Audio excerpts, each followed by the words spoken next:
Bon, Jean-Martin Mandela, une résolution différente ce soir, deux résolutions proposées au vote, dont celle de la droite, qui revient un petit peu sur le passé et, on va dire, sur l'histoire du nationalisme, avec la violence qui serait une des causes de l'apparition de dérives mafieuses.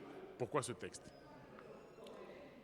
Soit on continue à fermer les yeux sur la violence sociétale telle qu'elle s'exerce, soit on se dit la vérité. Nous avons dans ce débat abordé avec une exigence de vérité. La vérité, c'est de dire que la violence mafieuse trouve son germe et ses racines dans beaucoup de violences. Des violences institutionnelles, dans l'injustice, dans la précarité, mais aussi dans la violence politique telle qu'elle s'est exercée jusqu'à récemment et dont il y a encore quelques résurgences. Tout ce que nous avons voulu dire, occulter cela, à mon avis, c'est au mieux un manquement, au pire une hypocrisie collective. Nous ne sommes pas rentrés dans ce débat avec la volonté de se taire, avec la volonté de masquer ce qui dérange. Nous l'avons dit très tranquillement.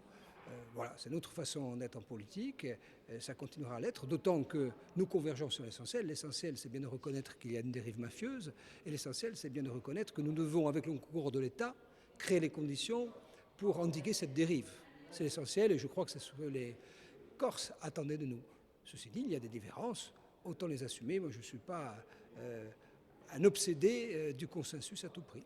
Il y a peut-être des différences également au sein du groupe de droite, avec une tendance plus évolutionniste et une plus conservatrice qu'il a fallu concilier ce soir.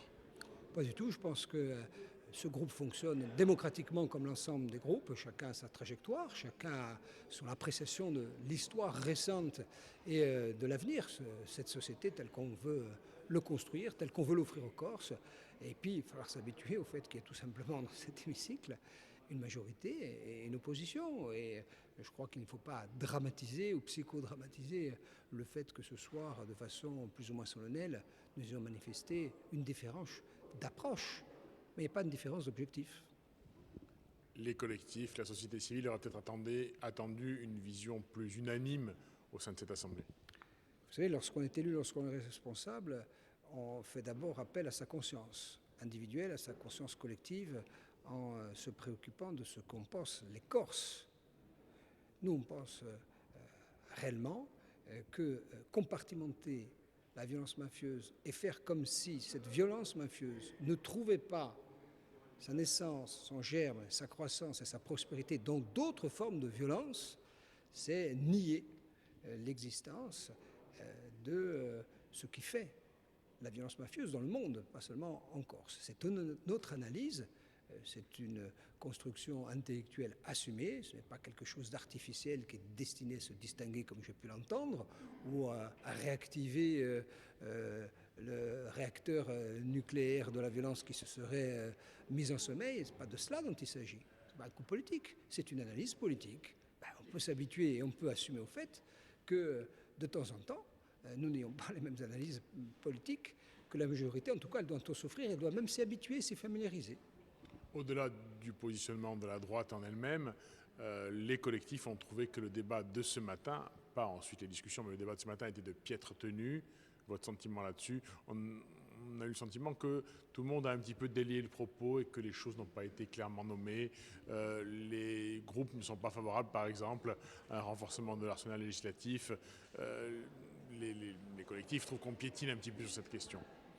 Écoutez, pour l'expérience que j'ai de cette maison et des débats qui s'y sont déroulés au gré du temps, je peux témoigner du fait que c'est un débat digne qui s'est déroulé ce matin, où la parole était libre. Ce n'est pas parce qu'elle n'est pas conforme à ce qu'attendent des collectifs qu'elle n'est pas pour autant de qualité. Ceci dit, libre aux collectifs de juger nos travaux. Vous savez, les seuls juges dans nos activités, ce sont les citoyens qui, in fine, valident ou invalident nos travaux. Et il y a des temps électoraux pour décider de la qualité de leurs élus. Et les électeurs savent parfois avec rudesse, mais avec une vérité qui est celle du peuple et celle des suffrages, nous dire ce qu'ils pensent de nos travaux. Très bien.